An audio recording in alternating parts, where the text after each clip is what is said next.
नमस्कार दोस्तों। हालांकि हमें काफ़ी दिनों के बाद में क्लास ले रहे हैं और हमें इस चीज़ का दुख है कि काफ़ी एक लंबे समय के बाद भी अभी तक अपनी जो ऑफलाइन कक्षाएं हैं वो शुरू नहीं हो रही थी। तो इस चीज़ को ध्यान में रखते हुए अपन आज से ऑनलाइन क्लासें चालू कर रहे हैं और इसमें हम हर संभव कोशिश करेंगे कि आपको किसी प्रकार की समस्या नहीं आए। और इसके अलावा आप ध्यान रखें कि अपना जो चैनल है गायत्री ऑनलाइन क्लासेज के नाम से हैं, तो सबसे पहले आप इसको सब्सक्राइब कर लीजिए और ज़्यादा से ज़्यादा अपने मित्रों तक पहुंचाने की कोशिश कीजिए जिससे कि सभी बच्चे लाभान्वित हो सकें। चलो आज से अपन स्टार्ट कर रहे हैं अपनी क्लासें, तो जिसका नाम है वैदिक गणित।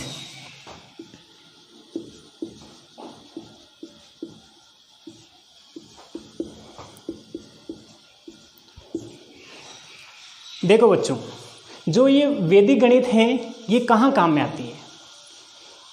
अपने इंडिया के अंदर देखें तो काफ़ी सालों से ये चल रही है और इसमें अपने कोई भी कैलकुलेशन हो गणित के अंदर, छोटी हो या बड़ी हो, बड़ी से बड़ी गणना आसानी से कर सकते हैं।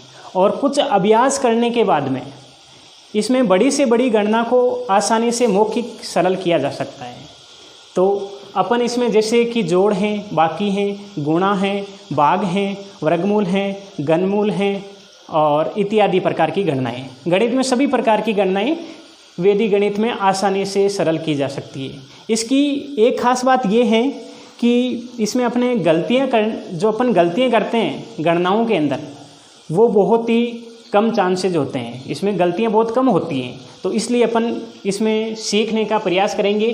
तो सबसे पहले मैं यहाँ कोशिश कर रहा हूँ, देखो जो अपने राजस्थान बोर्ड का सिलेबस होता है उसमें 5वीं से लेके 10वीं तक सब में वैदिक गणित की प्रश्नावली होती है। तो मैं बिल्कुल 0 लेवल से स्टार्ट कर रहा हूँ, आप हर टॉपिक को ध्यान से समझें। बिल्कुल 0 लेवल से स्टार्ट कर रहा हूँ मैं। तो सबसे पहले मैं यहाँ गुणा स्टार्ट कर रहा हूँ। उधर्वे तिर्वे व्याम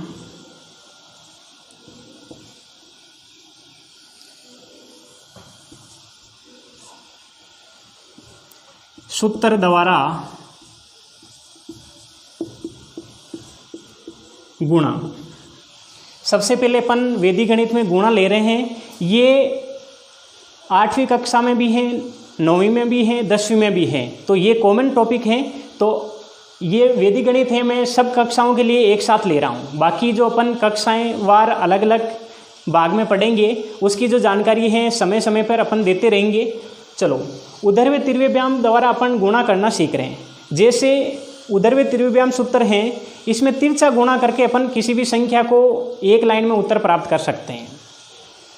कोई भी प्रकार की, किसी भी प्रकार की 2 अंकों की या 3 अंकों की कितनी भी प्रकार की संख्याएं हो सकती है। जैसे मैंने एक उदाहरण लिया 32 × 58। अपने को इनको क्या करना है, गुणा करना है। क्या करना है, गुणा करना है।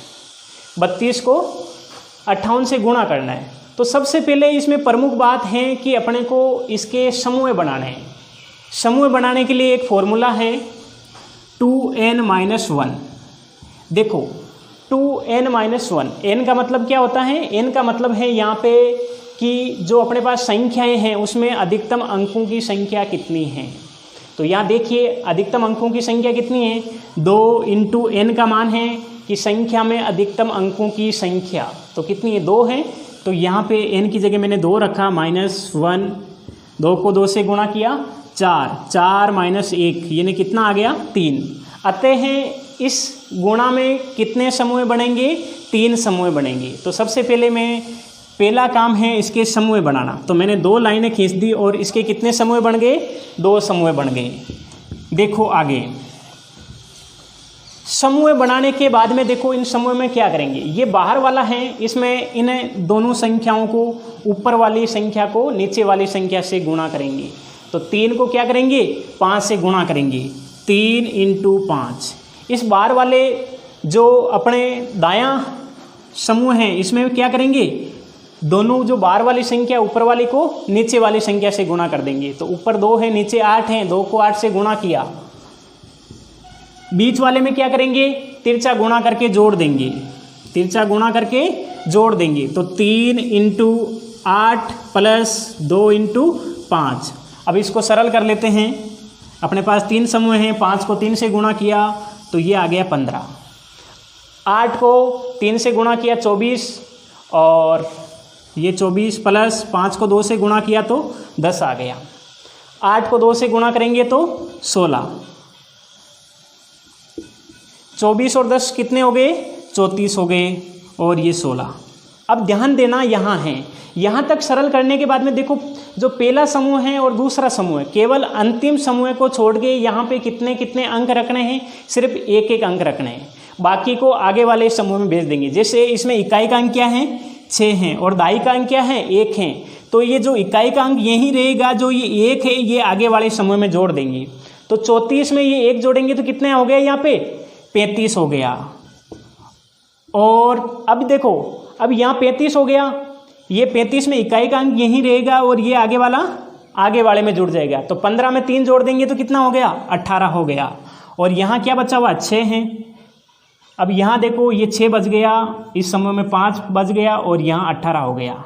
अब ये बीच वाले जो रेखाएं हैं वो हटा देंगे, तो अपना गुणनफल क्या हो गया, 1856। ये अपने 2 अंकों की संख्या है, तो इस प्रकार करना है। तो देखिए इसमें एक बार मैं वापस रिवाइज करवा देता हूँ। जैसे अपने को 2 संख्याओं का गुणा करना है ऊर्ध्व तिर्य्य व्याम द्वारा, इसमें किसी भी प्रकार की संख्याएं हो सकती हैं। जैसे 32 को 58 से गुणा करना है, पहला काम है इसमें समूह बनाना। तो समूह बनाने के लिए मैंने बताया था एक फॉर्मूला है 2n - 1। n का मतलब है संख्या में अधिकतम अंकों की संख्या कितनी है, 2 अंक हैं अधिकतम, तो मैंने n की जगह क्या रखा, अधिकतम अंकों की संख्या 2 है -1, 2 को 2 से गुणा किया 4, 4 - 1 यानी कि 3 आ गया। आते हैं कितने समूह बनेंगे इसके, 3 समूह बनेंगे। तो मैंने 2 रेखाएं खींच के 3 समूह बना दिए, 1 2 3, 3 समूह बन गए। अब इन समूह में क्या करेंगे, पहले इस समूह के लिए क्या करेंगे, 8 को 2 से गुणा किया, ऊपर वाली को नीचे वाली संख्या से गुणा कर दिया, 2 × 8, और इसके लिए ऊपर वाली संख्या को नीचे वाली संख्या से गुणा कर दिया, तो 3 को 5 से गुणा कर दिया। और बीच वाले के लिए क्या करेंगे, तिरछा गुणा कर देंगे, 5 को 2 से गुणा किया और 3 को 8 से गुणा किया। अब इनको जोड़ लेंगे, 5 को 3 से गुणा किया 15 हो गया, और यहाँ पे देखो 8 को 3 से गुणा किया 24 हो गया, 5 को 2 से गुणा किया 10 हो गया, 8 को 2 से गुणा किया 16 हो गया। अब देखिए आगे विशेष रूप से ध्यान देने योग्य बात यही है, यहाँ तक सरल होने के बाद में आपको ध्यान रखना है कि अंतिम समूह को छोड़कर, ये पहला समूह है, ये दूसरा है, ये तीसरा है, तो अंतिम समूह को छोड़कर बचे हुए समूह में क्या करेंगे, सिर्फ इकाई का अंक ही रहेगा, यानी कि एक अंक की संख्या ही अपने को रखना है। तो यहाँ पे देखो ये 6 रह गया, और जो ये दाई का अंक अपने पास 1 है, ये आगे वाली संख्या में जोड़ देंगे। तो 34 है, 34 में 1 जोड़ देंगे तो कितना हो गया, 35। 35 में 2 अंक हो रहे हैं, तो इकाई का अंक 5 यही रहेगा, और ये 3 आगे जुड़ जाएगा। 18 में 3 जोड़ेंगे तो 15 में 3 जोड़ेंगे तो कितना हो जाएगा, 18 हो जाएगा। यहाँ पे 15 है, 15 में 3 जोड़ दिया तो कितना हो गया, 18 हो गया। तो अब देखो अपने पास संख्या क्या हो गई, इसमें 6 हैं, यहाँ 5 हैं, तीसरे समूह में 18 हैं, और ये चिन्ह हटा देंगे तो क्या आ गया, 1856। यही अपने गुणनफल हैं। ये 2 अंकों की संख्या है तो उसके लिए हैं। और